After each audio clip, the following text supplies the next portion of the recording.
జై శ్రీరామ్ స్వామి.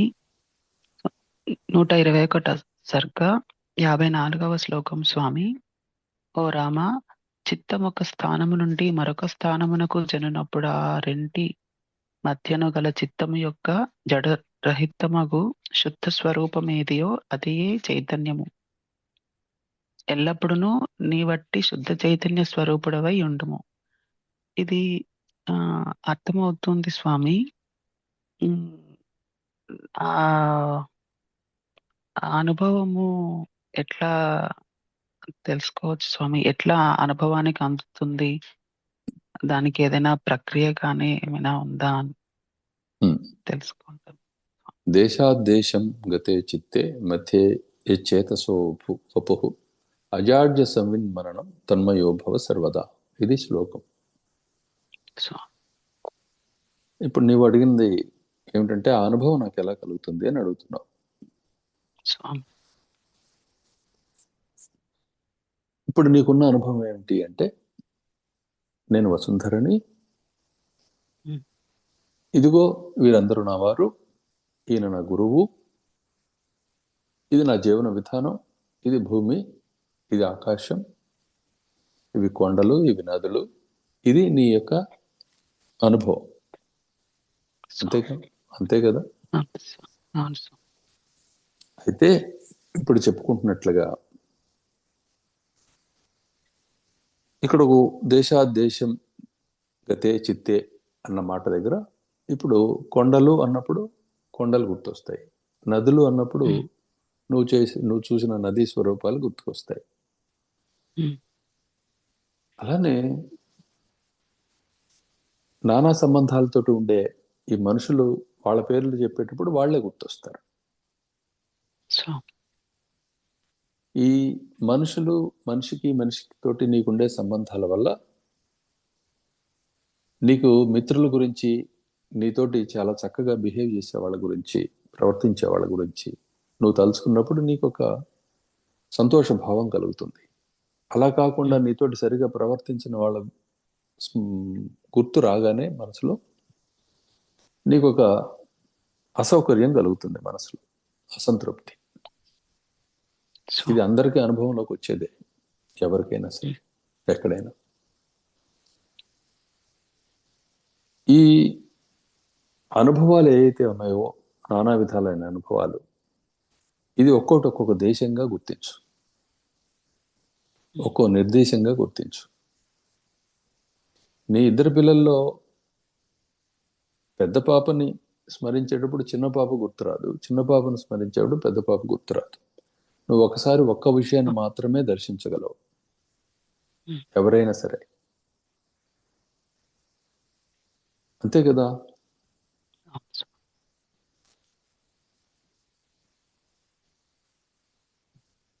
ఎప్పుడైతే ఒక దేశం అంటే ఒక ఆలోచన నుంచి మరొక ఆలోచనకు వెళుతూ ఉన్నావో, ఆ వెళ్ళే సమయంలో ఒక సంధి కాలం ఉంటుంది. అది సుసూక్ష్మమై ఉంటుంది, మనకు అనుభవంలో ఉండదు. అదే నీ అస్తిత్వం యొక్క అనుభూతి అనమాట వాస్తవానికి. కానీ నీ అస్తిత్వం అలా కొనసాగుతూనే ఉంటుంది, అస్తిత్వ అనుభూతి. ఈ ఆలోచనల పరంపరల దీంట్లో అది నీవుగా అనిపిస్తూ ఉంటావు. నీ వాస్తవమైన అస్తిత్వం ఏదైతే ఉన్నదో అది విస్మరించబడుతూ ఉన్నది ఈ స్మరణలలో మధ్యలో. నువ్వేదో ఒక ఆలోచన నుంచి మరొక ఆలోచనకి చప్పును మారిపోతున్నావు. ఈ ఆలోచన నుంచి దాంట్లోకి వెళ్ళటానికి కారణం అది రావటమే, అది గుర్తుకు రావడంతో ఇది మర్చిపోయి దాంట్లోకి వెళ్తూ ఉన్నావు. ఉమ్, నువ్వు క్లాస్లో టీచ్ చేసేటప్పుడు అంతా ఆ సబ్జెక్ట్ గుర్తుంటుంది, నీకు ఈ తక్కిన విషయాలు ఎందుకు గుర్తుకొస్తాయి? అప్పుడు గుర్తుకొస్తే అది చెప్పలేవు నువ్వు అవును కావాలంటే స్వామి. గమనించుకో. అవును స్వామి. సో ఈ విధంగా ఒక్క విషయానికి మాత్రమే నువ్వు ఎప్పుడైనా సరే సర్వ్ చేయగలవు. ఉమ్, ఇలా విషయం నుంచి విషయానికి నువ్వు మాటి మాటికి మారిపోతూ ఉంది నీ మనస్సు. చిత్తము ఉదాహరణ నుంచి ఉదానికి మాటి మాటికి మారిపోతుంది. ఎంత వేగంగా మారిపోతూ ఉన్నదంటే నీకు గమనంలో లేనంత వేగంగా మారిపోతూ ఉన్నది. అంటే అవును స్వామి. ఒక్క క్షణం కూడా ఏదో ఒక ఆలోచన లేకుండా ఉండలేకపోతున్నావు. ఇక తర్వాత స్టెప్, ఎలా నేను దీన్ని పొందుతానన్న అనుభవం అని అడిగావు కదా, దాని దగ్గరికి వస్తున్నాను. ఉమ్, ఉమ్, ఎప్పుడైతే ఒక ఆలోచనను వదిలి మరొక ఆలోచనని వెళ్ళలేకపోతున్నావో, ఆ వేడకుండా ఉండడానికి కారణం ఏమిటంటే, నీవి ఈ దృశ్యాన్ని, ఈ అనుభవాన్ని వాస్తవం అని చెప్పి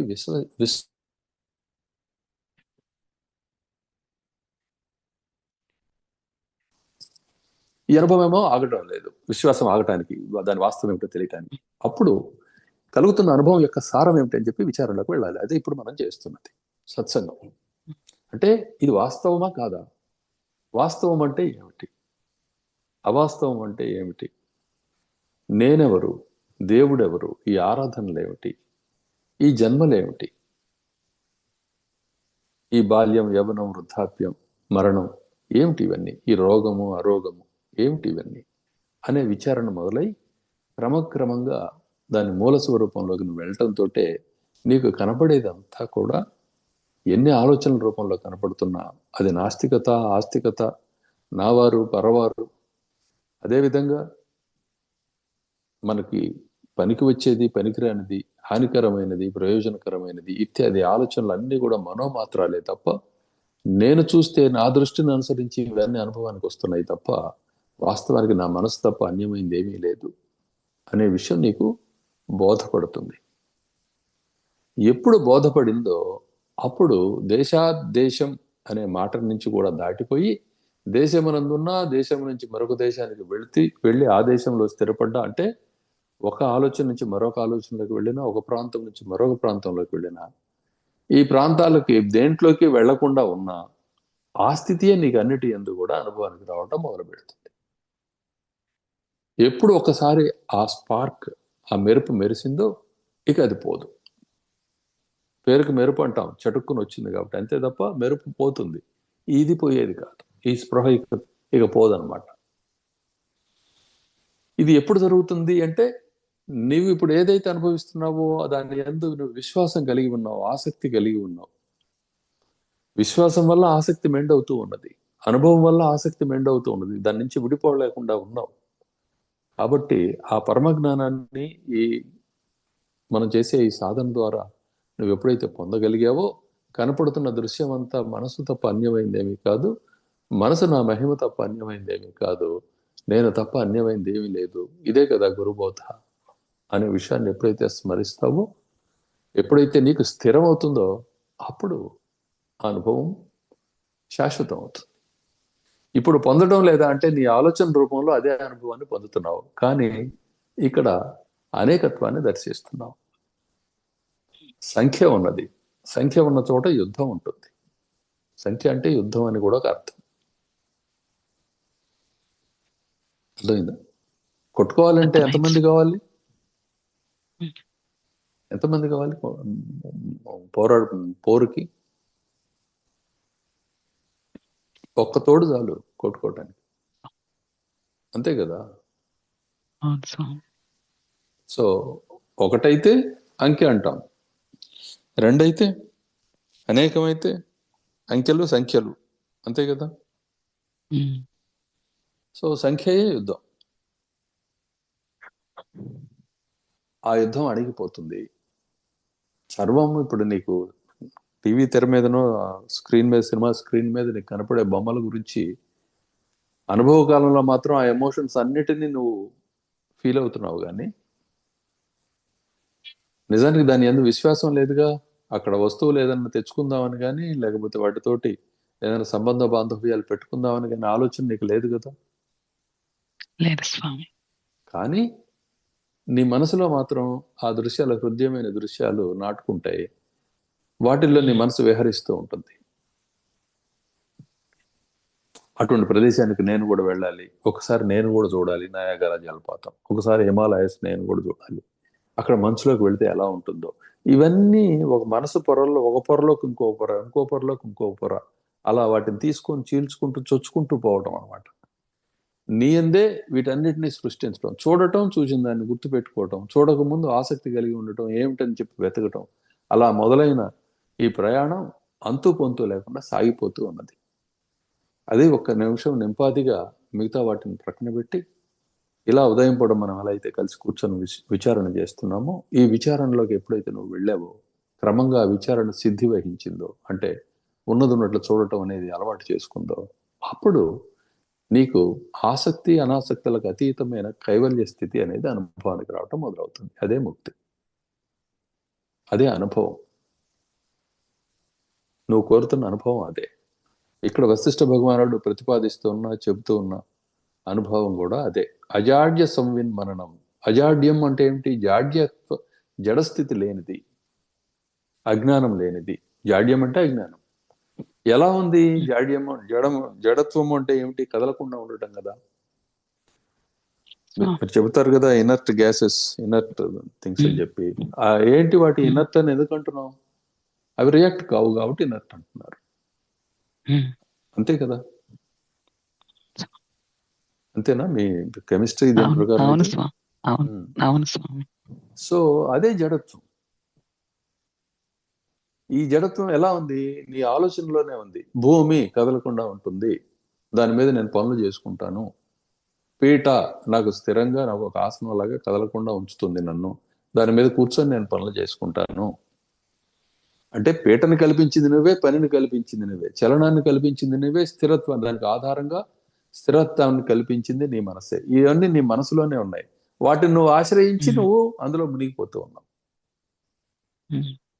ఈ వివరణ ఎప్పుడైతే బాగా సిద్ధి వహించిందో, బాగా ఫలవంతమైందో, లేకపోతే ఎంతటి పరిణామానికి, ఎంతటి పరిణతిని సాధించవలసిందో అంత పరిణతి సాధించిందో, అప్పుడు ఈ అనుభవం అవుతుంది. అది ఈ మార్గం ద్వారా, ఇది రాసమార్గం మనం వెళ్ళేది. విశాలమైన రాసం, ఉన్నది ఉన్నట్లుగా మాట్లాడుకోవడమే ఇక్కడ చేయవలసింది. ఏ దాపరికాలు లేకుండా మనసులో ఏమనిపిస్తుందో దాన్ని అంతా చర్చించి ఇది ఇది ఇది ఇది అని చెప్పి నిర్ణయం చేసి ప్రతిదాన్ని తీసివేయటమే. అన్నిటిని తగలబెట్టేవిడే జ్ఞానాగ్నితోటి. అప్పుడు ఉండే పరమమైన స్థితి ఏదైతే ఉందో అది అజాడ్య సంవిన్మరణం అంటాం. సంవిత్ అంటే జ్ఞానం, సంవిత్ అంటే జ్ఞానం, మరణం అంటే స్మరించడం. అజాడ్యము అంటే ఏమిటి? మరొకటి లేకపోవడం. ఆధారం అనేది తానే అయి ఉండి, ఆధారము ఆధేయము రెండు కూడా తానే అయి ఉండటం ఏదైతే ఉందో అది అజాడ్యత్వం. దీన్ని అజాడ్య సంవిన్మరణం అని చెప్పి తన్మయోభవ సర్వదా అన్నారు. సర్వదా అంటే ఎల్లవేళలా, ఎప్పుడు, ప్రతి అనుభవంలో కూడా అని. తన్మయోభవ, తత్స్వరూపుడివిక, ఆ జ్ఞానంతో ఉండిన వాడివిక, నీ అనుభవం అంతా అలా ఉండుగాక అని చెప్పి చెబుతూ ఉన్నారు. ఇది తత్వం. ఎలా వస్తుంది అనుభవం అంటే దీనికి అడ్డుగా ఉంటున్నది నువ్వే, నీ ఆలోచనే. నీ ఆలోచనే నువ్వు నియంత్రించాలి తప్పితే ఇక్కడ వేరే ఎవరు లేరు. ఆత్మకు ఆత్మీయ శత్రువు, మిత్రుడు కూడా. అంటే ఆత్మ అంటే ఇక్కడ నేను అని చెప్పి ఎక్కడెక్కడైతే చూపిస్తావో అదంతా ఆత్మ. ఇప్పుడు ఈ శరీరం వైపు చూపిస్తే ఈ దేహమే ఆత్మ అంటాం. మనసు వైపు, ఆలోచనల వైపు చూపిస్తే మనస్సే ఆత్మ అంటాం. లేదు ఇల్లు అని చూపిస్తే ఆ ఇల్లే ఆత్మ అవుతుంది. ఇది నా ఇల్లు అంటున్నావు కదా. కాబట్టి దేనిని నిర్దేశిస్తున్నావు అది నీ ఆత్మ అవుతుంది. సమస్తమైన నిర్దేశాలకు అతీతమైనది నిజమైన ఆత్మ, పరమాత్మ. కాబట్టి నిర్దేశాలు మానుకో, నీకు నువ్వు కనపడతావు. నీకు నువ్వు కనపడిన తర్వాత నిర్దేశాలు ఉంటూ ఉన్నా నీ స్పృహయే నీకు ఉంటున్నది. కాబట్టి ఈ నిర్దేశాలు నిన్ను బంధానుభవాన్ని కలుగజేయలేవు. క్లియర్? క్లియర్ స్వామి. అది మళ్ళీ విను. జై శ్రీరామ్. హరే కృష్ణ కృష్ణ కృష్ణ హరే రామ హరే కృష్ణ రామ కృష్ణ హరే కృష్ణ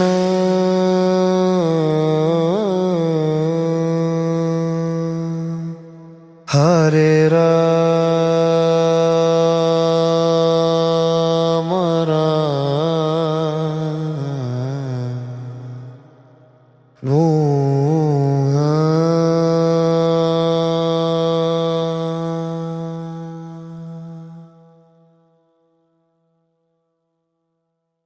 రామ రామ సీతాకాంత గోవింద రామ రామ రాజా రామ గోపాల రామ రామ ముక్తిదాత గోవింద రామ రామ పరంధామ గోపాల రామ రామ గోవింద రామ రామ వామ రామ రామ రామ